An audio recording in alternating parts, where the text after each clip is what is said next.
por ahí nosotros, o que, digamos, necesito que ustedes hagan foco cuando estén estudiando, ¿sí? Dentro de lo que es la filtración glomerular, nosotros vamos a tener algunas estructuras que ustedes van a tener que volver a revisar de histología, ¿sí? Principalmente qué es lo que conforma o constituye la barrera de filtración glomerular, ¿sí? Esto, por eso les digo que, bueno, está bueno que vayan repasando o refrescando. Yo voy a tratar de hacer un breve recordatorio de cuestiones así como muy básicas, pero si les queda por ahí alguna duda de la estructura histológica y demás, las recomendaciones que vayan a sus apuntes, a sus libros de histología, porque es súper necesario entender la estructura para hacer el vínculo con la función, ¿sí? Es decir, cómo se produce este ultrafiltrado glomerular, y bueno, lo determinan las estructuras que participan en el filtrado glomerular. Entonces vamos a ver que hay cuestiones mecánicas y cuestiones químicas, ¿sí? Es decir, cuestiones físicas y cuestiones químicas que determinan que yo no tenga un filtrado, sino un ultrafiltrado. Es decir, que ahí la particularidad va a ser que hay cosas que pasan y cosas que no pasan, ¿sí? Es decir, yo voy a poner como si fuera un colador, ¿sí? Y voy a ir achicando ese colador en la medida que yo necesite que algunas cosas no se pierdan, ¿sí? Por eso es que esto se llama ultrafiltrado y lo vamos a ver enseguida. Y después, obviamente, que como todo fenómeno fisiológico de nuestro cuerpo, y más en este caso que estamos hablando del filtrado de la sangre, es decir, de lo que nos está permitiendo a nosotros sacarnos de encima las cosas que no necesitamos y por ahí recuperar aquellas que sí necesitamos, obviamente que está sumamente regulado, y esa regulación muchas veces tiene que ver con mediadores, ¿sí? Con sustancias que se van a producir en el mismo riñón o sustancias que van a venir de otros lados, ¿sí? Pero que van a tener su efecto en el riñón y que por eso le vamos a tener que prestar atención, ¿sí? Entonces, bueno, fíjense que en esto que les estoy diciendo, ya se imaginarán que tienen que empezar a integrar cosas, ¿sí? Entonces vamos a tener, no sé, una hormona que se produjo en tal lugar, ¿sí? Como hemos visto a nivel hipotálamo, hipófisis, ¿sí? Que son estructuras del sistema nervioso que estaban relacionadas al sistema endocrino y que van a liberar una hormona que va a ir por circulación, va a impactar en el riñón y va a determinar que se pierda más o menos agua, ¿sí? Por ejemplo, por hablar de la hormona antidiurética o vasopresina, ¿sí? Pero así un montón de ejemplos que vamos a tener que ir integrando, y por eso está el desafío de, bueno, ir recordando que así el sistema nervioso simpático, que así el parasimpático y demás, ¿sí? Bueno, vamos a empezar. Así dejo el palabrerío de lado y pasamos a hablar concretamente de qué estoy hablando cuando yo hablo de los mecanismos de formación de la orina. Los mecanismos de formación de la orina básicamente son estos 4 que tenemos acá, ¿sí? A ver, voy a ver si puedo poner un puntero. Espérenme un segundito. Puntero láser, ahí está. Nosotros tenemos como los principales mecanismos para formar la orina, es decir, lo que se excreta y se elimina por la huida urinaria, es decir, lo que va a ir por los uréteres hacia la vejiga y de ahí hacia la uretra y al exterior del cuerpo, nosotros vamos a tener 3 mecanismos: el filtrado, la reabsorción y la secreción, ¿sí? El filtrado va a ser el paso de contenido de lo que vienen los capilares, ¿sí? Y que van a conformar y constituir estos glomérulos, ¿sí? Estos ovillos capilares que están en contacto con, si se acuerdan, lo que se denominaba cápsula de Bowman, que era la primera parte de lo que se llama nefrona, ¿sí? Entonces, vamos a empezar a ponerle a todo su nombre correcto, ¿sí? Entonces, el glomérulo, cuando deja pasar ciertas sustancias y ciertas no, desde estos capilares hacia la cápsula de Bowman, se está formando el filtrado, ese ultrafiltrado del plasma, ¿sí? O de la sangre, ¿de acuerdo? Luego, cuando se recuperan sustancias desde el túbulo y se vuelven a los capilares peritubulares, ¿sí? Yo lo voy a tener el fenómeno que se llama reabsorción, ¿sí? Entonces, ¿quién se anima a decirme algo que se reabsorbe desde los túbulos? Es decir, que se vuelca al túbulo renal y que es necesario que nosotros lo recuperemos. ¿Un glóbulo rojo puede aparecer en el túbulo normalmente y que requiera ser reabsorbido? No, porque tiene un tamaño muy grande. Bien, el agua. Agua se reabsorbe. Perfecto. El agua sí sería como lo más básico que vamos a filtrar, ¿sí? Es decir, si ustedes piensan en un colador, bueno, lo que más pasa fácil o lo que va a tener más facilidad para pasar es el agua, y lo que va a tener más dificultad van a ser los solutos o los elementos que estén unidos a esa agua en solución, ¿sí? Y que obviamente no logren pasar por el agujerito del colador, ¿sí? Entonces el agua va a ser una de las cosas que nosotros debemos reabsorber. ¿Por qué? Porque se filtra mucho más de lo que nosotros tenemos que perder, ¿sí? Entonces, bueno, obviamente que eso va a depender justamente de lo que van a ver esta semana, de la concentración y la dilución de la orina, ¿sí? Que vendrá influenciado por, obviamente, el volumen de sangre que tenga una persona determinada y si estamos en un estado de normohidratación, deshidratación y demás, ¿sí? Bien. Sin embargo, también hay algunas cosas que nosotros nos tenemos que sacar de encima, ¿sí? Es decir, que pueden venir por arteriola aferente, llegar a este ovillito del glomérulo, ¿sí? A los capilares, puede o no ser filtrado, pero si sigue por los capilares peritubulares, puede ser sacado de la circulación hacia el túbulo para ser eliminado, ¿sí? ¿Se les ocurre algo que nosotros necesitemos eliminar a partir de una secreción que ocurre en los túbulos renales? ¿Amonio? Bueno, muy bien. El amonio tiene justo una particularidad que es que medio que también se fabrica en los riñones, pero sí, es correcto que es secretado, ¿sí? Es decir, si vamos a una cuestión concreta de si se secreta o no, sí se secreta, ¿sí? Entonces es correcto. Es decir, es una sustancia que vamos a ver que más adelante, obviamente, la semana que viene, que se producen acá en los riñones, ¿sí? ¿Por qué? Porque nosotros la necesitamos y la utilizamos, ¿sí? Ese amonio, que puede pasar como amoníaco inclusive, puede ser reabsorbido primero y luego secretado. ¿Secretado para qué? Para que ese amoníaco se una a un protón y sea eliminado ese protón hacia el exterior, ¿sí? Entonces vamos a ver que eso va a tener que ver, por ejemplo, con la regulación del estado ácido-base. Entonces, muy bien el ejemplo, amonio es una de las cosas que se elimina. Otra cosa que por ahí es más fácil de razonar que se elimine y que no tenga tanto juego es un fármaco, ¿sí? Un fármaco que nosotros estemos tomando como un antibiótico, ¿sí? Como por ejemplo la penicilina, para tratar una infección bacteriana común y corriente, ¿sí? Va a ser eliminado por esta vía, es decir, que probablemente luego de su paso hepático para ser inactivado, ese fármaco va a ser secretado al exterior, ¿sí? Hacia el túbulo, y obviamente como ya es un desecho, no va a ser retomado. Entonces muchas veces lo que se secreta son las cosas que nosotros tenemos que desechar, ¿sí?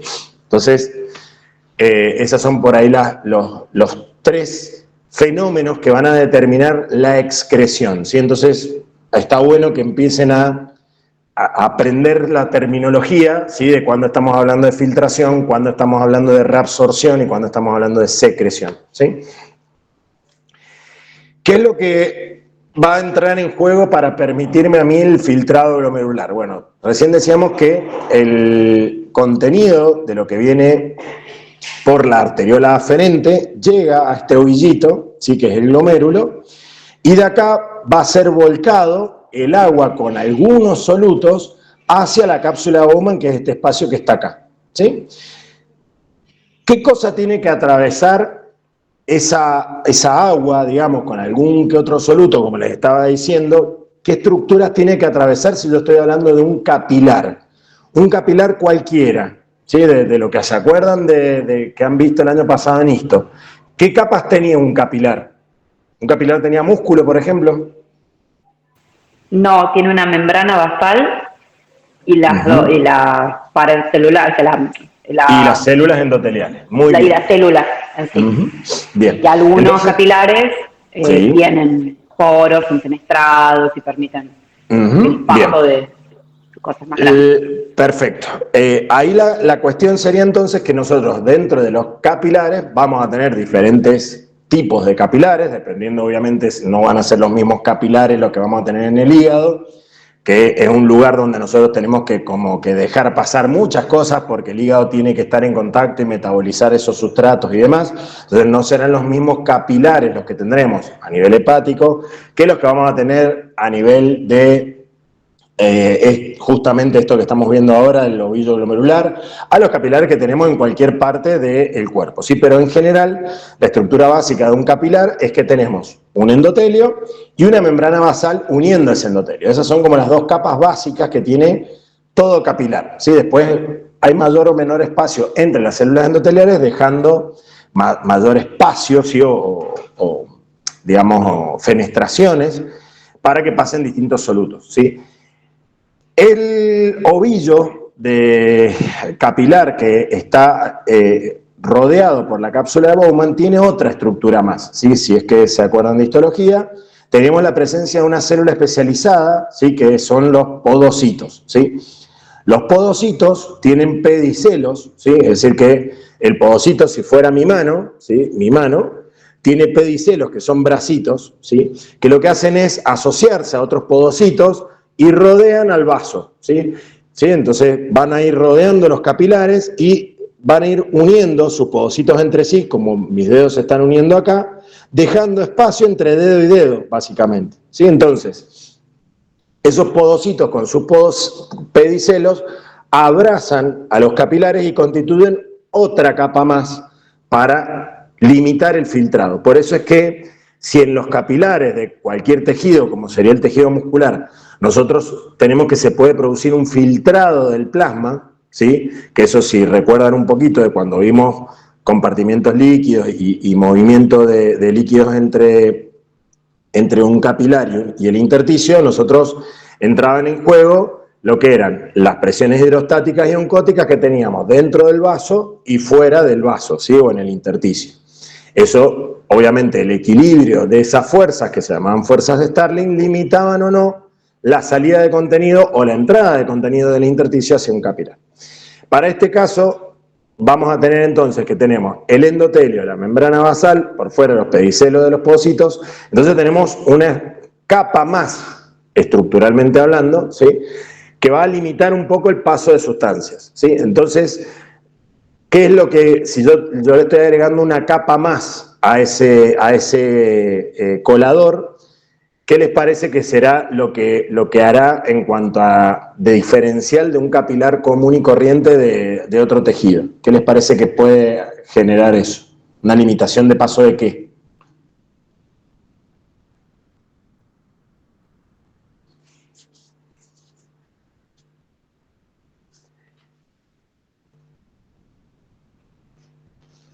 Si yo le pongo una capa más, lo que voy a limitar básicamente es que sustancias de mayor tamaño pasen a comparación de un capilar que no tiene la presencia de los pedicelos y los podocitos. ¿Sí? ¿Por qué? Porque le estoy agregando una capa más.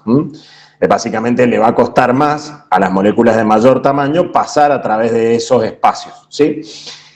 Esa es como la primera limitación, ¿sí? Que va de la mano de otra cosa que se está viendo en esta gráfica de acá. Así que si ustedes miran, nosotros tenemos en el eje X el radio molecular efectivo, medido en Armstrong, versus la filtrabilidad relativa. Es decir, que yo, en la medida que me mueva hacia la derecha, en esta gráfica, en el eje X, lo que estoy haciendo es aumentar el tamaño de una molécula y lo que puedo ver es cuánto filtra. Si yo me paro, por ejemplo, en una molécula de 30 Armstrong, ¿sí? Fíjense que tiene una filtrabilidad relativa dependiendo también no solo de su tamaño, sino de su carga. Fíjense que si yo tomo la misma molécula, es decir, que si trazara una línea acá, a ver, vamos a hacerlo, si lo podemos hacer. Si yo trazo una línea acá, ¿sí? Si yo tomo una molécula de 30 Armstrong, ¿sí? Entonces yo trazo una línea acá. Fíjense, bueno, si la línea fuera recta sería mejor, pero pongámosle. Ustedes tienen que si es un catión, tiene una filtrabilidad, si es neutro tiene otra filtrabilidad, si es un anión tiene una filtrabilidad, un catión otra filtrabilidad y un neutro tiene otra filtrabilidad. Si entonces el catión está acá, el neutro está acá, ¿sí? Y el anión está acá, ¿sí? Entonces, si yo tengo una molécula de 30 Armstrong, fíjense que si la molécula tiene carga positiva, tiene más filtrabilidad relativa que si esa molécula tiene 30 Armstrong, pero tiene una carga negativa. Entonces ahí se agrega otra cosa que ya no depende únicamente de la cuestión física de la membrana, que es el tamaño, ¿sí?, de la molécula, sino que también depende de la carga. Entonces nosotros vamos a decir que, además del tamaño, ¿sí?, de la molécula que queda determinado por el espacio que permite el paso de una sustancia a través de estas 3 capas, también vamos a tener que los aniones, ¿sí?, tienen más dificultad para atravesar esa barrera que los cationes, ¿sí?, o aquellas sustancias con carga neutra. Y ahora vamos a ver a qué se debe eso, ¿sí? ¿A qué se debe esto? Esto se debe, ¿sí? Entonces acá ya tenemos la primera afirmación que podemos hacer al respecto de esto, ¿sí? Que es que estas 3 capas, ¿sí?, del endotelio, la membrana basal y los pedicelos de los podocitos permiten poros de 40 a 60 Armstrong, ¿sí? Es decir que aquellas moléculas que traten de pasar y que sean mayores a este tamaño van a tener más dificultades. No es que no puedan pasar, sino que tienen más dificultades. Es decir, que una proteína grande, ¿sí?, como la albúmina, va a tener dificultades para atravesar la barrera de filtración simplemente por su tamaño. Sí, ni hablar de una inmunoglobulina, que es mucho más grande. Sin embargo, hay algunas sustancias que, bueno, van a ser más chicas y van a poder pasar, ¿sí? Además de esto, otro que tenemos que considerar es que el otro inconveniente que van a tener las sustancias para pasar a través de esta barrera es que tengan carga negativa, ¿sí? ¿Y esto por qué se da? Porque hay varios lugares, ¿sí?, donde químicamente nosotros tenemos cargas negativas en la barrera de filtración glomerular, ¿sí? ¿Qué pasa si yo acerco una carga negativa con otra carga negativa? Se va a repeler, ¿no? Se repelen, ¿sí?, se separan. En cambio, si yo acerco una carga negativa a una carga positiva, por los opuestos se acercan, ¿sí? Entonces, si yo tengo una molécula como una proteína con carga negativa, ¿sí?, que quizás puede pasar por el tamaño, esa proteína tiene el inconveniente de que por su carga negativa va a ser repelida por otras cargas negativas que puedan estar presentes en la barrera de filtración glomerular. ¿Dónde están esas cargas negativas? Bueno, en 2 estructuras, o 3 estructuras básicamente. Primero, en el glicocálix. El glicocálix, como ustedes ya habrán visto en biología celular, es una acumulación, ¿sí?, de sustancias, ¿sí?, con carga justamente negativa, porque son muchas de ellas proteicas o glucoproteicas, ¿sí?, que están por fuera del endotelio, ¿sí? Esta capa que se denomina glicocálix, ¿sí?, que puede tener heparansulfato, albúmina, condroitinsulfato, ácido hialurónico y demás, lo que hacen es ser el primer repelente que puede encontrar algo que tenga carga negativa, ¿sí? ¿Cuál es la segunda barrera? Bueno, que la membrana basal de esta barrera de filtración tiene cargas negativas. ¿Cuáles son las cargas negativas? Que está cargado con ácido ciálico, ¿sí? Entonces, fíjense, nosotros tenemos 3 barreras: el endotelio, la membrana basal y los pedicelos de los podocitos, ¿sí? Sobre el endotelio, además, tenemos el glicocálix con carga negativa. Sobre la membrana basal tenemos el ácido ciálico con carga negativa. Y sobre los pedicelos de los podocitos también tenemos carga negativa. ¿Y dónde están las cargas negativas? Que los pedicelos de los podocitos, yo les había dicho, bueno, si los pedicelos son mis dedos, los pedicelos abrazan al vasito, ¿sí?, quedando el vasito en el medio, y entre ellos, entre estos dedos, ¿sí?, digamos de puente a puente, entre dedo y dedo lateralmente, se establecen estos puentes, que son puentes proteicos, ¿sí? Estos puentes proteicos sirven para enlazar justamente a los pedicelos para que no se separen, y lo que permiten también es agregarle carga negativa a esa última capa del filtro, ¿sí? Y muchas veces estos puentes proteicos son importantes porque tienen algunas proteínas que son marcadores de lesión glomerular, que los van a ver cuando cursen fisiopatología y cursen nefrología, que son muchas veces marcadores de daño para la glomerulonefritis, ¿sí? Entonces, por ejemplo, hay algunos marcadores como la nefrina, la podocina, ¿sí?, que como son proteínas que fabrican los propios podocitos y que unen podocitos entre sí, ¿sí? Si se acuerdan que ya habíamos visto que ¿quiénes habíamos visto que cuando teníamos una lesión o algo así, se unían todas y establecían puentes entre ellas para sedar eso? Las plaquetas. Las plaquetas, muy bien. ¿Sí? Entonces acá tenemos algo parecido, sí, pero que está fijo, no lo tenemos cuando hay una lesión. Esto está siempre agarrado entre sí. ¿Sí? Y estos puentes proteicos, ¿sí?, lo que permiten es justamente mantener unidos los podocitos entre sí y además darle carga negativa a este filtro. Entonces, el filtro tiene 3 capas que determinan poros. Esos poros determinan distintos espacios, obviamente, ¿sí? Fíjense, los poros del endotelio son de 50 a 100 nanómetros, son mucho más grandes que estos 40 Armstrong. Pero ¿qué pasa? Si eso yo le sumo el poro que deja pasar la membrana basal, que es de 5 nanómetros, y el de los pedicelos, que es de 25, la superposición de todas esas estructuras que tiene que ir atravesando una proteína para llegar a ser filtrada, obviamente que le va a costar mucho, ¿sí? ¿Quedó claro de dónde viene entonces el impedimento para que una sustancia se filtre? Sí, profe. Bueno, entonces esto de vuelta es lo que le da un plus a este filtrado que se va a producir en el glomérulo y que por eso nosotros lo llamamos ultrafiltrado del plasma, ¿sí? No filtrado glomerular, sino ultrafiltrado. Bueno, algunas cosas para tener en cuenta acá que las habíamos comentado recién. Obviamente que todo esto va a estar determinado por las mismas presiones que determinan el movimiento de líquidos y solutos en cualquier capilar, ¿sí? Es decir, que son las fuerzas de Starling, básicamente, que son las presiones hidrostáticas y oncóticas que vamos a tener dentro del glomérulo o dentro de la cápsula de Bowman, ¿sí? O la presión oncótica del glomérulo y la cápsula de Bowman, ¿sí? Entonces, la filtración glomerular va a quedar determinada por estas diferencias de presiones y por un coeficiente de filtración, que se denomina KF, que depende exclusivamente de la barrera de filtración. Es decir, que depende de la indemnidad de esa barrera, de esa triple barrera que tiene que atravesar el contenido desde el capilar hacia la cápsula de Bowman y además de la superficie filtrante, ¿sí? ¿Por qué? Porque vamos a ver que algunos mediadores también producen que se reduzca esa superficie filtrante y entonces lo que hacen es cambiar el KF. ¿Sí? Entonces yo la filtración la puedo modificar alterando la barrera de filtración, como lógicamente se pueden imaginar, o alterando el juego de presiones que determina que el líquido pase desde el capilar hacia la cápsula de Bowman.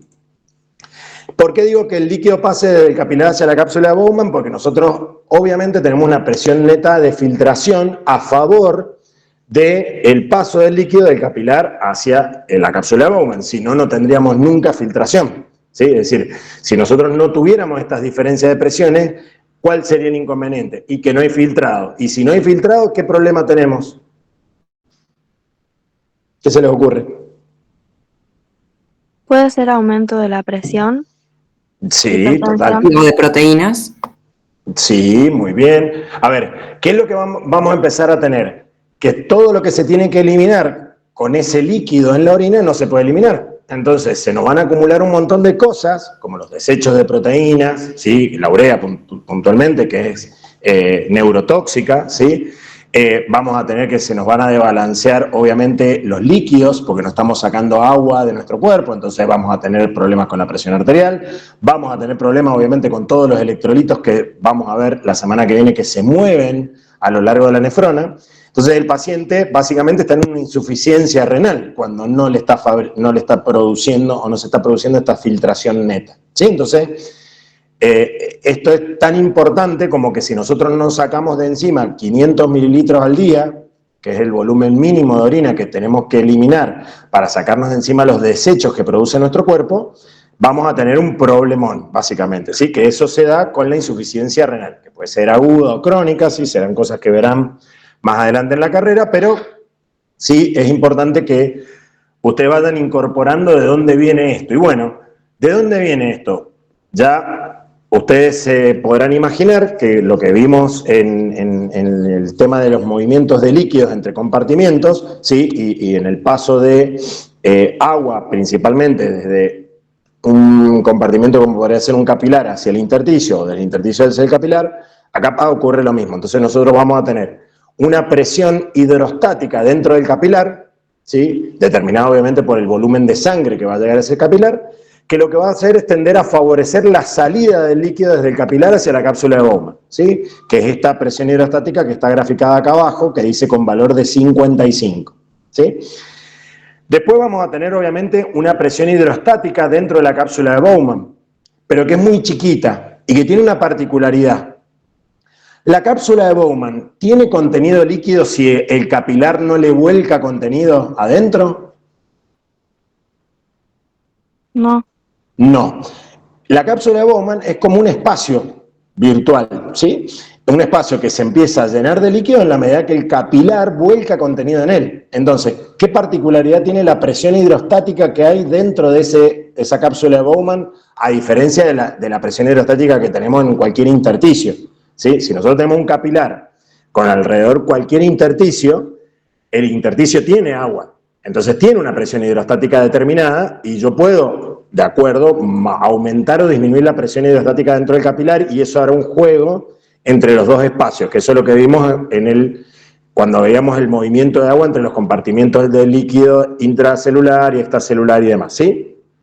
Ahora, acá yo voy a tener que la presión hidrostática dentro del capilar existe, ¿sí? Entonces esa tiende a sacar líquido. Ahora, la de la cápsula de Bowman va a empezar a incrementarse en la medida que el agua pase desde el capilar hacia el espacio, ¿sí? ¿Por qué? Porque antes virtualmente cero.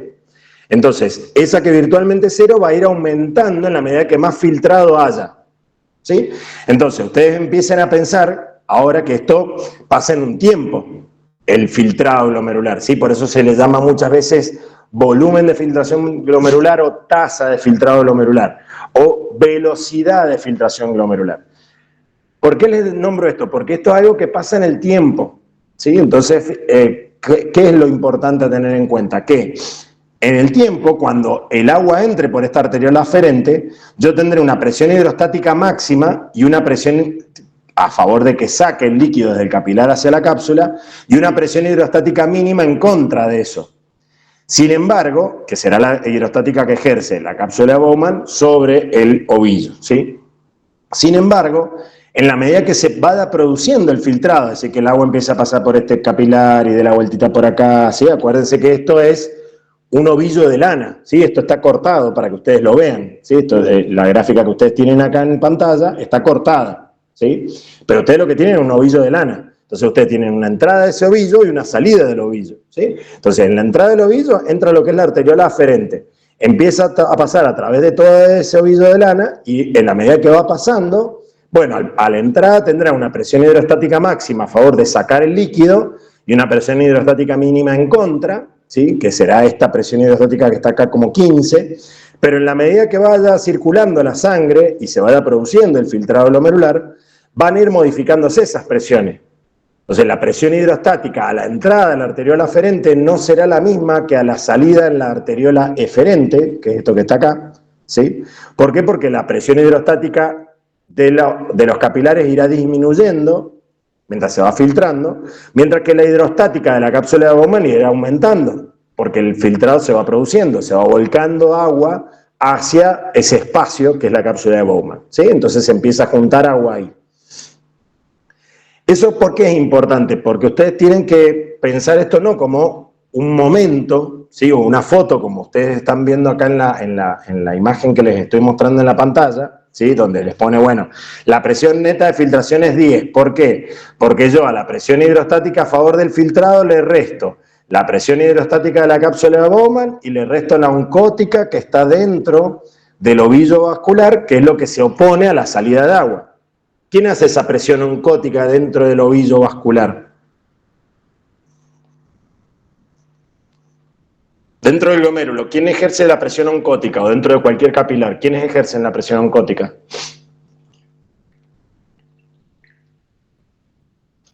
Las proteínas. Bien, los solutos, ¿sí? Pero bueno, las proteínas son los principales, está perfecto, ¿sí? Son los que principalmente. El detalle por ahí, si se quiere, y si se lo compara con otro capilar, es que los capilares comúnmente permiten el filtrado de proteínas. Acá no. Lo importante, para que ustedes tengan también en cuenta a la hora de pensar esto como un proceso que se da en el tiempo y que se da dinámicamente, que es distinto en la entrada a la arteriola aferente a lo que ocurre a la salida en la arteriola eferente, es que nosotros vamos a tener la entrada de un líquido que se empieza a volcar en la cápsula de Bowman. Esa cápsula es un espacio que se empieza a acumular líquido, entonces empieza a hacer cada vez más presión hidrostática dentro del espacio. Ahora, al juego de presiones hidrostáticas también se le suma la presión oncótica que está dentro del capilar. La presión oncótica del capilar está determinada principalmente por las proteínas, porque es uno de los principales solutos que tenemos, y tenemos que tener en cuenta que la proteína no se filtra fisiológicamente. Entonces, ¿qué pasará con esa presión oncótica en el tiempo en el cual la sangre entra por un tiempo cero, digamos, por la arteriola aferente, empieza a dar vuelta dentro de todo ese ovillo de lana y termina saliendo por la eferente? ¿Qué pasará con la oncótica si comparamos la entrada versus la salida? ¿Qué les parece?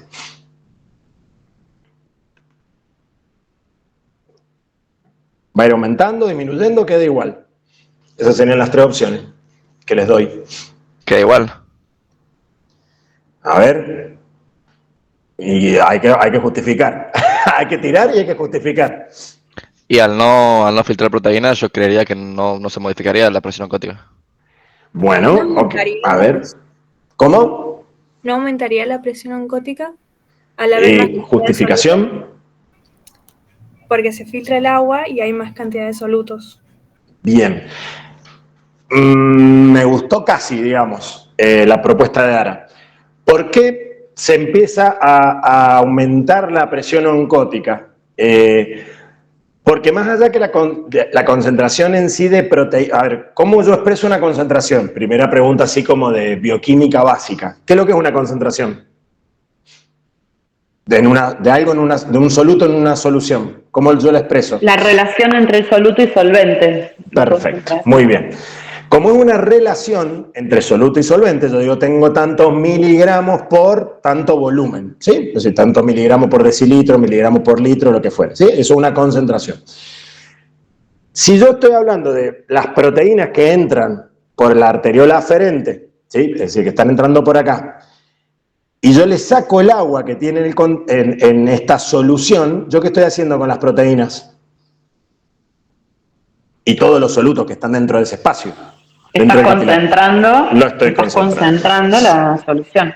Estoy concentrando el soluto dentro de la solución. ¿Por qué? Porque le saco solvente. Claro, está más concentrado. ¿Sí? Bien.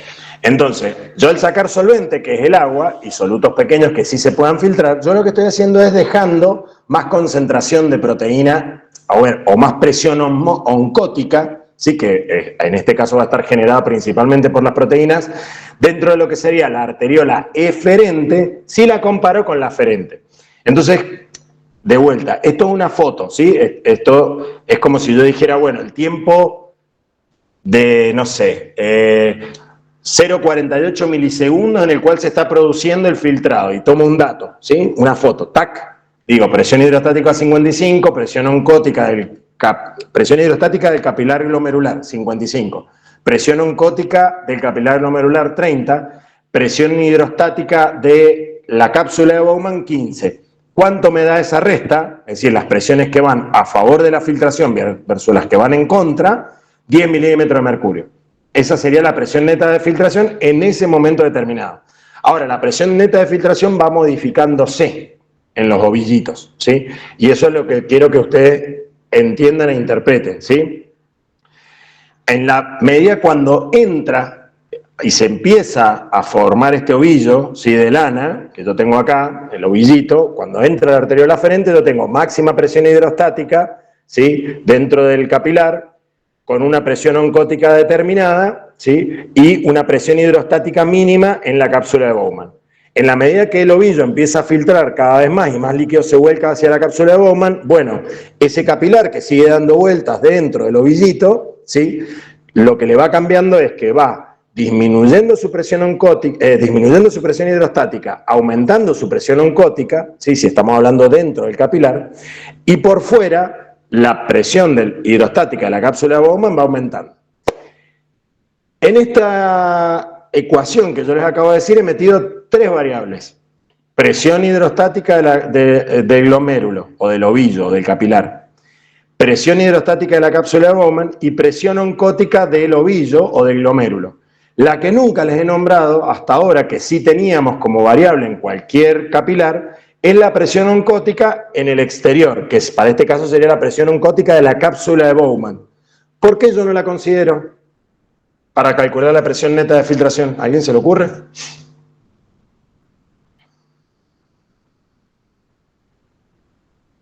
Está relacionado con lo que acabamos de decir, de las cosas que se filtran y que no se filtran. Porque solamente pasan solutos chiquitos, pequeños. Muy bien, Sofi, perfecto. Como las proteínas, que son las que más fuerza oncótica hacen, no se filtran y quedan en el ovillito y después salen por la arteriola deferente y van a los capilares peritubulares, la cápsula de Bowman, que al principio es solamente un espacio virtual donde se empieza a volcar agua y solutos chiquititos, en realidad tiene una presión oncótica que es despreciable, ¿sí? No es que no juegue fisiológicamente esta presión oncótica. ¿Cuándo puede jugar esta presión oncótica dentro de la cápsula de Bowman? Si yo tengo una lesión de esta barrera de filtración y empiezo a perder proteínas que van a parar a la cápsula. Por eso es bueno que ustedes tengan en cuenta que fisiológicamente no tiene un impacto marcado, pero en condiciones patológicas sí lo puede tener. ¿En qué condición patológica lo podría tener? Y cuando yo tenga un daño en el tamiz, digamos, o en el colador, ¿sí? Y que deje pasar las proteínas que habitualmente no pasaban. Si no, la presión oncótica de la cápsula de Bowman es despreciable, ¿sí? Bueno, eso sería toda la cuestión biofísica relacionada a la filtración glomerular, que la van a ver en todos los libros, está en el resumen y demás, ¿sí? Que por ahí es lo que más dificultad creo les puede causar. Sí, por ahí está bueno que también reconozcamos algunos parámetros que fisiológicamente nos sirven para determinar y medir lo que es la función renal, que es la fracción de filtración, ¿sí? Como vimos la tasa de filtrado glomerular o volumen de filtrado glomerular, ¿sí? Que es esta fórmula. La fracción de filtración nos sirve a nosotros para ver cómo está funcionando ese riñón a partir de ¿qué? De poder determinar el volumen de filtrado glomerular y el flujo plasmático renal. Es decir, que es la relación entre lo que entra de sangre a los ovillos vasculares, ¿sí? Que es el flujo plasmático renal, y lo que ocurre realmente en cada cápsula. Eso se llama fracción de filtración, ¿sí? Lo vamos a usar, lo van a conocer, lo van a ver en fisiopato porque es un marcador también de función renal. Bueno, hasta ahí venimos bien, ¿me vienen acompañando o ya murieron en el intento? Yo sé que esta parte es áspera, pero creo que es la más áspera de toda filtración glomerular, ¿sí? Entonces, algunos ejemplos, ¿sí? Porque ahora es donde empieza a jugar. ¿Por qué? Porque en la medida que yo cambie las presiones, lógicamente que voy a modificar el filtrado glomerular, ¿sí? Entonces hay una cuestión acá que ustedes van a tener que empezar a pensar ya en contexto de circulación general, ¿sí? No solo quedarme en el ovillito y en una nefrona, sino pensar que nosotros tenemos millones de nefronas en los dos riñones y que esos millones de nefronas responden a una cuestión hemodinámica general de una persona, ¿sí? Entonces, si yo tengo, por ejemplo, una situación donde viene la sangre por arteria renal, ¿sí? Entonces, la sangre que viene por la arteria renal pasa a través de los riñones, ¿sí? Se filtra y sale por las venas renales, ¿sí? Si yo tengo una condición en la cual, por algún motivo, una persona que está deshidratada o hiperhidratada, obviamente que los riñones van a responder a esas modificaciones en la volemia general, ¿sí? Entonces, ustedes podrán lógicamente pensar, y ya habiendo visto qué hacía el sistema nervioso simpático, ustedes se pueden empezar a imaginar. Dicen, bueno, a ver, el sistema nervioso simpático nos preparaba a nosotros para la respuesta a estrés o la respuesta a huida. Lo normal es que se redistribuya la sangre a aquellos tejidos que son más necesarios de ser irrigados, como por ahí, qué sé yo, el cerebro, los músculos. ¿Por qué? Porque si yo tengo que salir corriendo, no me sirve que se me esté irrigando mucho el tubo digestivo, por ejemplo, ¿sí? Dentro de esa regulación entran los riñones, ¿sí? ¿Por qué? Porque si yo tengo que hacer un ajuste, bueno, yo puedo dejar de producir tanto ese filtrado de la sangre. ¿Por qué? Porque si ustedes piensen que nuestro volumen sanguíneo, ¿sí? Pasa un montón de veces, ¿sí? Ustedes piensen que nosotros filtramos a una tasa de 125 mililitros por minuto, ¿sí? Hagan la cuenta de cuántas veces pasa a lo largo del día nuestro volumen sanguíneo total a través de nuestros riñones, y bueno, si por un momento, una hora que, no sé, yo salí a correr y necesito que no se produzca tanto filtrado porque es preferible mandar sangre a los músculos, bueno, no me voy a morir por hacer una hora de ejercicio, ¿sí?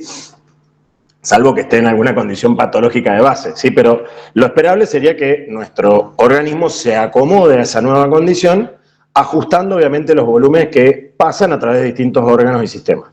El riñón es uno de ellos. Yo puedo, si necesito, mandarle más líquido o menos líquido, en la medida que yo necesite, regular justamente ese volumen de filtrado glomerular, obviamente para determinar lo que se va a producir de excreción de orina.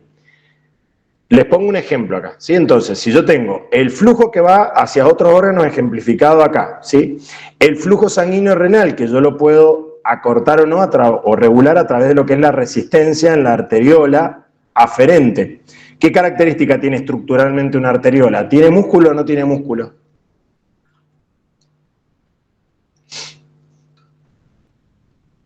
¿Se acuerdan de esto? Recién los capilares dijimos endotelio y membrana basal nada más. Pero yo antes de los capilares de los glomérulos tengo arteriolas, ¿sí? Arteriola aferente y una arteriola eferente. Sí tienen músculo, profe. Tiene músculo, ¿sí? Entonces, si tiene músculo se puede contraer y se puede dilatar, ¿sí? Entonces eso nos va a servir a nosotros para regular justamente la cantidad de sangre que llega al ovillito y por tanto el filtrado glomerular a partir de determinar que la presión hidrostática dentro de ese ovillito y por tanto justamente uno de los principales determinantes de la presión neta de filtración. Entonces, si yo abro, ¿sí?, la canilla y dejo pasar mucho flujo sanguíneo renal, ¿qué les parece a ustedes que se va a producir en este ovillito?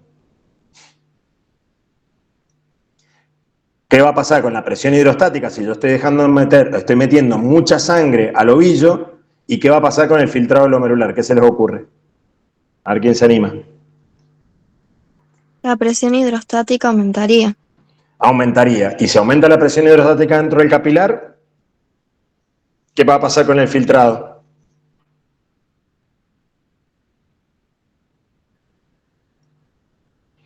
Miren, volvamos para atrás, piqui, piqui.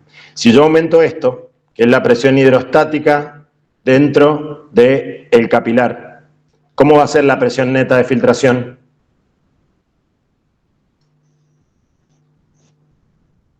Al menos a la entrada en el ovillito. ¿Qué les parece? ¿Va a ser menor, igual o mayor que la condición antes de abrir el chorro, por decirlo de alguna manera? Y va a haber menos filtración. A ver, vamos a hacerlo con números. Aumento. Yo les estaba diciendo, si yo tengo la presión oncótica, que es de 30, eso está determinado ¿por qué? Por la concentración de solutos, ¿sí? Y la presión hidrostática dentro del capilar de la cápsula de Bowman está determinado por la cantidad de líquido que va a pasar desde el ovillo hacia el exterior. Entonces, si yo aumento a 70, por ejemplo, ¿sí?, la presión hidrostática dentro del glomérulo al ingreso de la arteriola aferente, acá, ¿sí?, en esta parte, cuando empieza a producirse el filtrado glomerular, si la concentración de proteína no se ha modificado, la presión hidrostática en realidad de la cápsula de Bowman está en aumento, si esto aumentó, ¿qué va a pasar con la presión neta de filtración?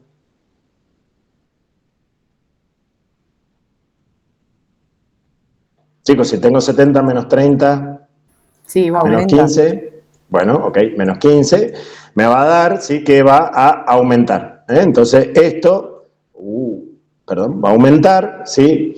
Entonces, el determinante de haber aumentado o haber producido una vasodilatación de la arteriola aferente, ¿sí?, vasodilatación de la arteriola aferente, que es esto de acá, es que aumenta la presión hidrostática dentro del capilar y aumenta la filtración glomerular, ¿sí? Eso sería como la consecuencia de. Ahora lo vamos a ver con otros ejemplos como para que ustedes vayan enganchándole la idea por si no quedó, ¿sí? Entonces, fíjense, si yo tengo ahora que que por algún motivo, paciente deshidratado, ¿sí? Deshidratación, ¿sí? Yo tengo una persona que está deshidratada. Yo necesito que el flujo sanguíneo no vaya a los riñones, ¿sí? Que no vaya para acá. Yo necesito que por acá no vaya la sangre, ¿sí? Sino que vaya a atender otros órganos que son más importantes, ¿sí? Como el corazón, el cerebro y demás, deshidratado, con una hemorragia o lo que fuera, ¿sí? Entonces yo necesito que la sangre básicamente no vaya al glomérulo porque yo necesito que no se pierda por la orina. Yo necesito que el agua se me quede dentro del cuerpo. Entonces yo lo que voy a hacer es una vasoconstricción de la arteriola aferente, ¿sí? Con algún mediador yo produzco la vasoconstricción de arteriola aferente y fíjense qué pasa. Cae la presión hidrostática, ¿sí? Como cae la presión hidrostática, disminuyo, dentro de las variables que habíamos visto recién, de las fuerzas de Starling, la presión neta de filtración y entonces el filtrado glomerular también cae. ¿Sí? ¿Se entendió? ¿Cómo se produce la regulación con el juego con la arteriola aferente? Bien.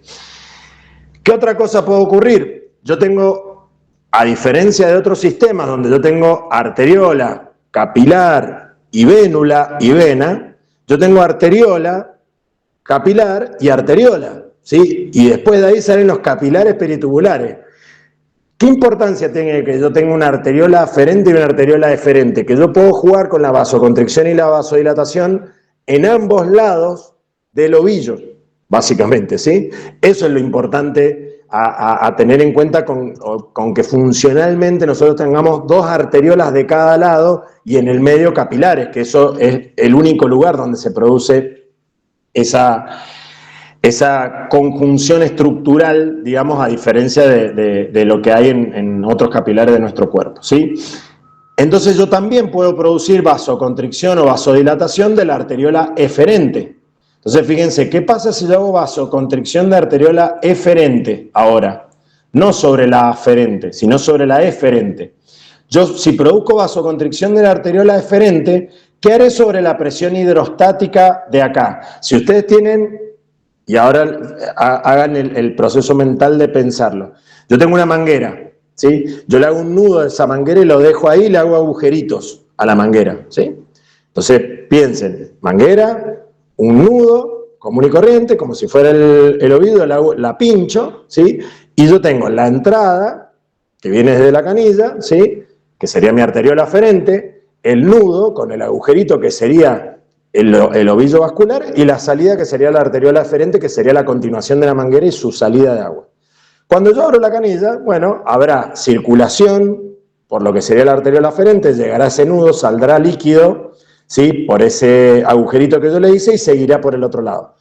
Ahora, ¿qué pasa si ustedes, sin modificar lo que es la entrada y la apertura de lo que hicieron en la canilla, quiebran la salida de la manguera? ¿Qué va a pasar con el agua que sale por el agujerito que hicieron en el nudo? Sale con más fuerza. Sale con más fuerza. ¿Por qué? Porque yo aumenté la presión hidrostática. ¿De acuerdo? Es lo mismo que están haciendo cuando ustedes hacen la vasoconstricción de la arteriola eferente sin hacer nada sobre la arteriola aferente. Acá yo la arteriola aferente no la estoy tocando.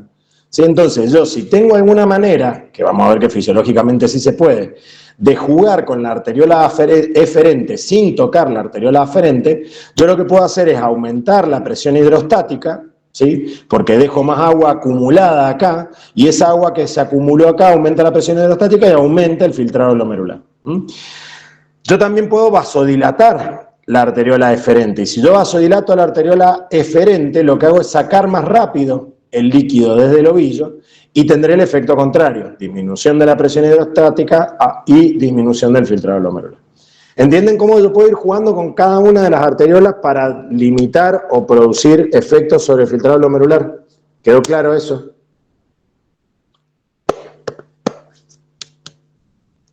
Bueno. Ese efecto que estamos produciendo sobre el ovillito, obviamente que, como yo les decía, va a determinar cambios en lo que va a ser la presión hidrostática del ovillo vascular, la presión oncótica, ¿sí? De la cápsula de Bowman del ovillo vascular y la presión hidrostática de la cápsula de Bowman, ¿sí?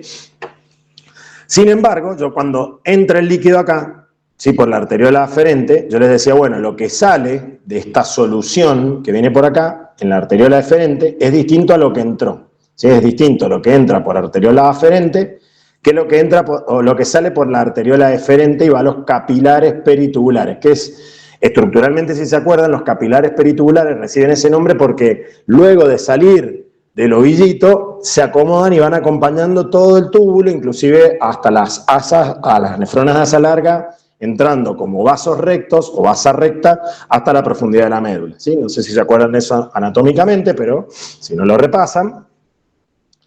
Pero lo importante es que si yo comparo en los capilares peritubulares la presión hidrostática y la presión oncótica que tienen estos capilares peritubulares con lo que está en la arteriola aferente, va a ser distinto, ¿sí? ¿Y por qué yo lo comparo con la arteriola aferente? Porque dentro del túbulo proximal, ¿sí? En el túbulo proximal, hay una particularidad, que el líquido se mantiene isotónico con respecto al plasma. Es decir, que el túbulo proximal tiene una concentración de solutos, ¿sí? Que lo vuelve isotónico con respecto a lo que viene en la arteriola aferente, es decir, el resto de los vasos de nuestro cuerpo, ¿sí? Tiene la misma osmolaridad.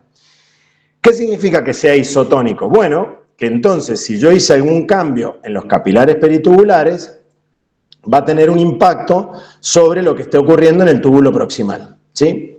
Eso, como fenómeno biofísico y fisiológico, se llama balance glomérulo-tubular, ¿sí? También tiene su complicación y por eso les pongo una diapo para explicárselo, que es lo siguiente, ¿sí? A ver si me siguen.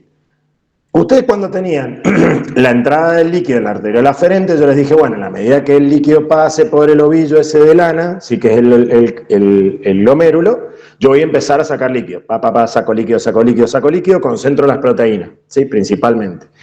Al concentrar las proteínas y salir ese líquido por la arteriola eferente, yo voy a tener, si comparo la arteriola eferente con la aferente, menor presión hidrostática dentro del capilar, mayor presión oncótica, ¿sí? Que es lo que entró por la arteriola aferente. En eso estamos en claro, estamos de acuerdo. ¿Por qué? Porque yo saqué agua y concentré soluto, básicamente.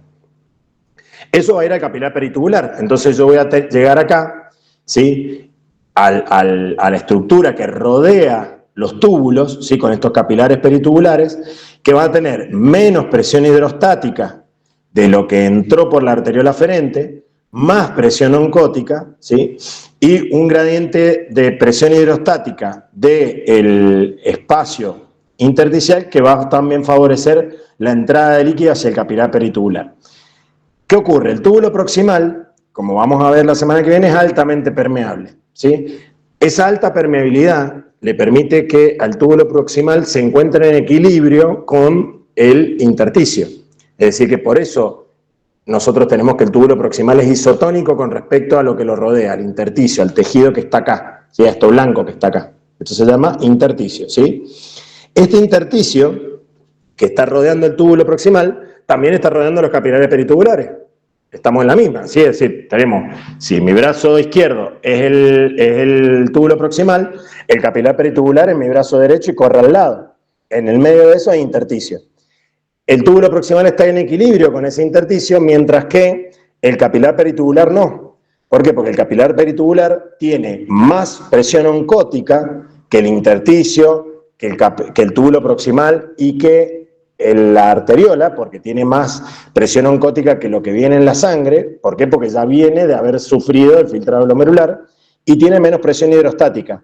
¿Qué harás entonces ese capilar peritubular si lo único que tiene y lo separa del intersticio ese capilar peritubular es una capa de endotelio y membrana basal?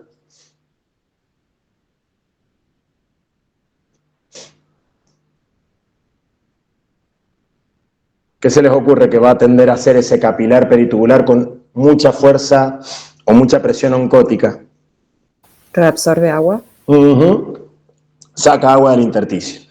Como saca agua del intersticio, el intersticio saca agua del túbulo. Y en consecuencia, ese balance glomérulo-tubular lo que significa es que todo... Uy, mamá, que he estado rayando la pantalla. Borrar todas las entradas. todo lo que ocurra acá en el glomérulo determina lo que después va a pasar de reabsorción a nivel del túbulo proximal. ¿Qué significa? Que si yo aumento el filtrado glomerular, concentro los solutos que van por los capilares peritubulares, esos capilares peritubulares reabsorberán agua del intersticio, el intersticio reabsorberá agua del túbulo proximal, y entonces, ¿por qué se llama balance glomérulo tubular? Porque si yo aumento, disminuyo el filtrado glomerular, afecto lo que pasa en el túbulo proximal, ¿sí? En el túbulo proximal. ¿Por qué? Porque el túbulo proximal es altamente permeable. Entonces, en la medida que yo vaya sacando líquido del intersticio, bueno, le sacaré líquido al túbulo proximal. Si yo filtré poco, bueno, entonces, si filtré poco, el capilar peritubular no tendrá esa alta presión oncótica y entonces no se producirá esta entrada de líquido al capilar y entonces tampoco se reproducirá la reabsorción de agua del túbulo proximal hacia el intersticio. ¿Se entiende a qué se debe el balance glomérulo tubular? Lo vamos a retomar la semana que viene, cuando hagamos función tubular, pero es para introducirlo. ¿Se entendió? ¿Sí? Y esto es una cuestión estructural, es por cercanía de los capilares peritubulares o íntima asociación de los capilares peritubulares con el túbulo proximal. Todo lo que ocurre en el glomérulo determina, todo lo que ocurre en el filtrado glomerular determina la reabsorción o no de sustancias del túbulo proximal. ¿Quedó claro? Bueno. Ejemplos de esto que lo van a ver y tienen ahí para terminar de profundizarlo hasta con un ejercicio que yo les puse ahí que se llaman desafíos toda esta semana y la que viene y la otra que es sistema renal. Les voy a estar poniendo juegos básicamente para que practiquen y quizás también aparezcan dudas si es que las tienen con el módulo de sistema renal, ¿sí? La idea es que ustedes vean que, como estábamos justamente hablando, toda regulación que se produzca sobre las arteriolas aferentes o eferentes determinan el filtrado glomerular, ¿sí? Esto gráficamente lo que les está mostrando es justamente eso, ¿sí? Que ustedes tienen con ciertas variaciones de presión que van entre los 80 y los 160 milímetros de mercurio, ¿sí? Ustedes van a tener estable el filtrado glomerular, ¿sí? Entonces fíjense que si ustedes modifican el flujo renal, modifican la presión arterial, siempre el filtrado glomerular se mantiene estable en esos valores de presión que les acabo de decir, ¿sí? Eso se llama autorregulación, ¿sí? Que se da entre los 80 y 180 o 160 milímetros de mercurio, y está determinado específicamente por la contracción o no que se produzca, o la regulación que se produzca en arteriolas aferentes y arteriolas eferentes, ¿sí? Entonces, esos mecanismos de autorregulación de la tasa de filtrado glomerular tienen dos hipótesis planteadas, ¿sí? de producción de mecanismos, que son la hipótesis miógena y la hipótesis de retroalimentación túbulo-glomerular. La hipótesis miogénica es una hipótesis que se cumple en cualquier vaso, ¿sí? Que tenga capa muscular. Es decir, que todo vaso que tenga capa muscular, ¿sí? Que tenga su capa de músculo liso, toda vez que se distiende, tiende a aumentar la tensión. ¿Por qué? Porque la propia distensión de la pared del músculo liso genera movimiento de calcio dentro de la célula de músculo liso, generando contracción, ¿sí? Aumentando la tensión de la pared, ¿sí? Eso es un mecanismo miogénico de regulación, pero que se ha visto que no sería suficiente para regular todo el filtrado glomerular, ¿sí? Sino que actuaría principalmente sobre lo que serían arterias interlobulares y arteriolas aferentes, ¿sí? Entonces, lo que se ha descrito es otro mecanismo, que es el mecanismo de retroalimentación túbulo-glomerular, ¿sí? Acá, ojo, que no se les haga lío con lo que acabo de nombrar, que fue el balance glomérulo-tubular, ¿sí? La retroalimentación túbulo-glomerular es otra cosa, ¿sí? Recién habíamos visto que el balance glomérulo-tubular era que todo lo que ocurría en el glomérulo determinaba la reabsorción que se producía en el túbulo proximal, ¿ok? Eso es balance glomérulo-tubular. Ahora vamos con la retroalimentación túbulo-glomerular. Ahora es, ¿de qué habla la retroalimentación túbulo-glomerular? Que hay un sensor, ¿sí? Que está ubicado a nivel de la nefrona, ¿sí? Entre el asa de Henle y el túbulo distal, ¿sí? Que se llama mácula densa, ¿sí? Esa mácula densa lo que hace es censar la cantidad de cloruro de sodio que está presente en la luz del túbulo. Eso lo que le significa a la nefrona es un sensor de cuánto contenido trae, ¿sí? ¿Por qué? Porque el cloruro de sodio se filtra libremente en la barrera de filtración glomerular. Entonces, si aparece mucho cloruro de sodio en la parte más distal de la nefrona, es decir, que ya en la última parte del asa de Henle gruesa o el túbulo contorneado distal, lo que ocurre es que se manda una señal para regular lo que está produciéndose a nivel del filtrado glomerular. Entonces, lo que se sensa en la mácula densa, ¿sí? Por eso es retroalimentación túbulo, ¿sí? Porque lo que se sensa a nivel del túbulo en esa parte, manda una señal para regular lo que ocurre en el glomérulo con el filtrado glomerular. Entonces, ¿cuál será la señal? Bueno, si está llegando mucho contenido a nivel de la mácula densa, es decir, que hay mucha sobrecarga de contenido que está llegando a esa parte, hay que hacer algo para que todo ese contenido que está llegando ahí no se pierda. ¿Por qué? Porque ya las últimas partes de la nefrona, como vamos a ver la semana que viene, no tienen mucha capacidad de reabsorber, ¿sí? Contenido. Entonces, como la capacidad de reabsorber agua, solutos y demás es mínima en la última parte de la nefrona, se manda una señal desde la mácula densa al glomérulo para decirle, che, pará, está llegando mucho acá, bajemos el filtrado glomerular, ¿sí? Entonces, esa señal, como se podrán imaginar, ante un aumento de la tasa de filtrado glomerular, será producir la vasoconstricción a nivel de las arteriolas, ¿sí? ¿Cuál es la señal que se manda entonces desde la mácula densa? Bueno, se cree que se produce liberación de renina disminuida a nivel del aparato yuxtaglomerular, ¿sí? Y esa liberación de renina disminuida lo que hace es estimular la expresión de canales en las células del músculo liso de las arteriolas aferentes para que se produzca vasoconstricción. ¿Cuáles son estos canales? Bueno, son dos tipos de canales, ¿sí? A1 y PSX, sí, que no es tan importante que se acuerden el nombre, sino que se acuerden sí que son canales que responden a ATP y ADP, ¿sí? Y acá es importante porque la adenosina en general, en todos los vasos de nuestro cuerpo, es vasodilatador. Bueno, en el riñón, cuando se expresen estos tipos de canales, que son los A1, se va a producir vasoconstricción. Y esto es el balance que se llama túbulo glomerular, ¿sí?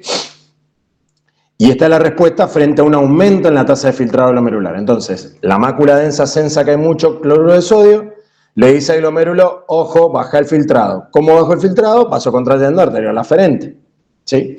¿Cómo lo hago? Con esta regulación que se hace con menos liberación de renina, expresión de canales para adenosina, vasoconstricción.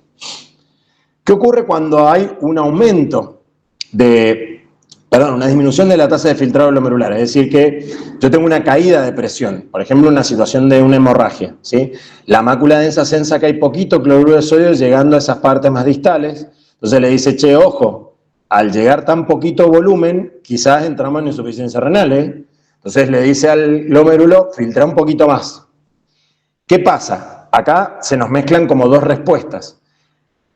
Que yo, si tengo una caída de la volemia, lo que prima es la caída de la volemia, a la mantención, si se quiere, del filtrado glomerular. ¿Qué es lo que yo mantengo del filtrado glomerular? Y bueno, esos 500 mililitros que les había comentado, que son necesarios para no entrar en insuficiencia, ¿sí?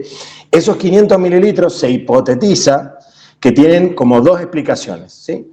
Uno es que se libera un vasoconstrictor, ¿sí? Y ustedes me van a decir, como si recién un vasoconstrictor me producía disminución del filtrado. Bueno, si yo libero un vasoconstrictor como la angiotensina 2, que tiene más poder sobre la acción en la arteriola eferente que la aferente, era el ejemplo que yo les decía de quebrar la manguera en la salida, ¿sí? Entonces yo estoy produciendo un vasoconstrictor que se va a producir justamente cuando yo tenga una caída de la volemia, como es la angiotensina 2, que produce vasoconstricción en ambas arteriolas, pero con más efecto sobre la eferente que la aferente. Eso va a hacer que, aunque haya una caída del flujo sanguíneo renal, el filtrado glomerular disminuya, pero no tanto como se esperaría.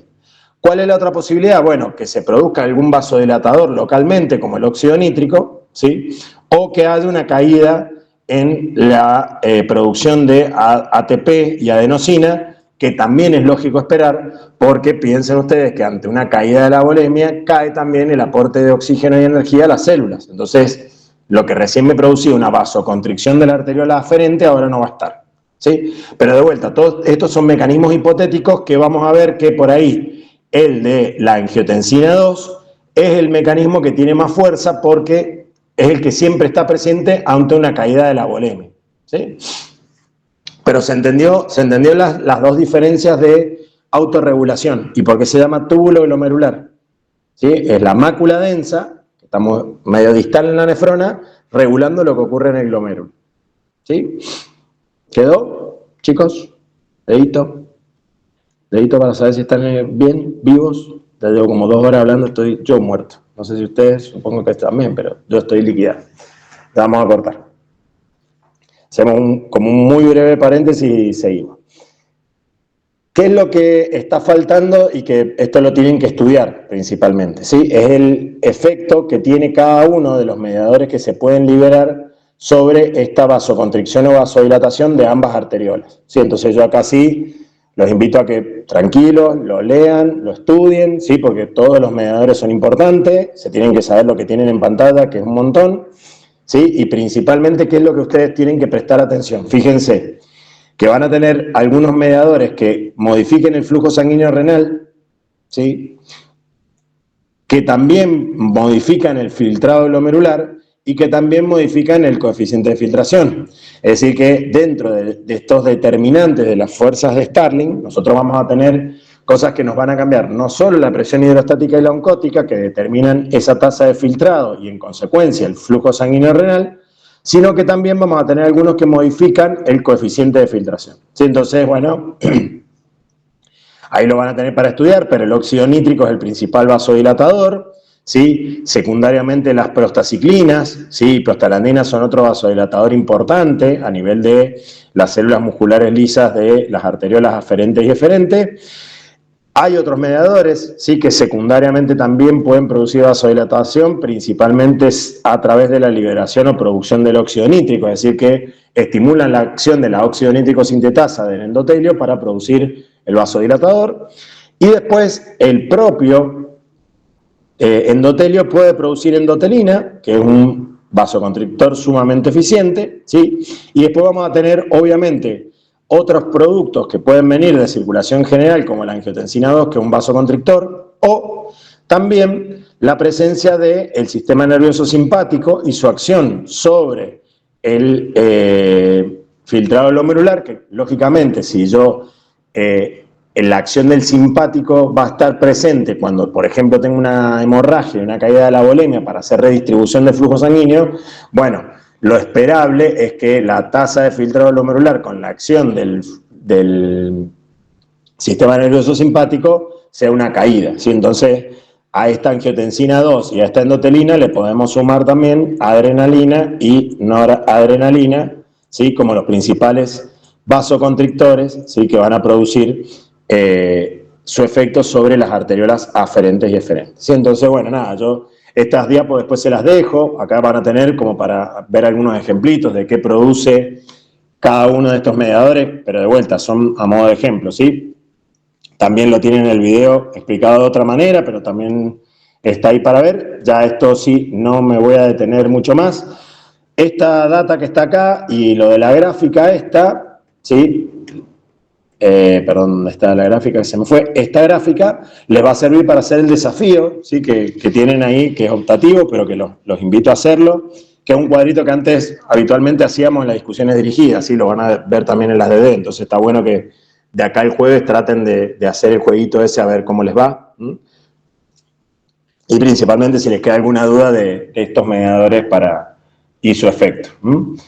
Bueno, chicos, siendo las 11:05 y ya está dando, supongo ustedes muy cansados de escucharme, yo cansado de hablar, 10 minutos de receso hasta las 11:05 y seguimos por media hora más, 40 minutos, que les quiero explicar dos cuestiones muy puntuales.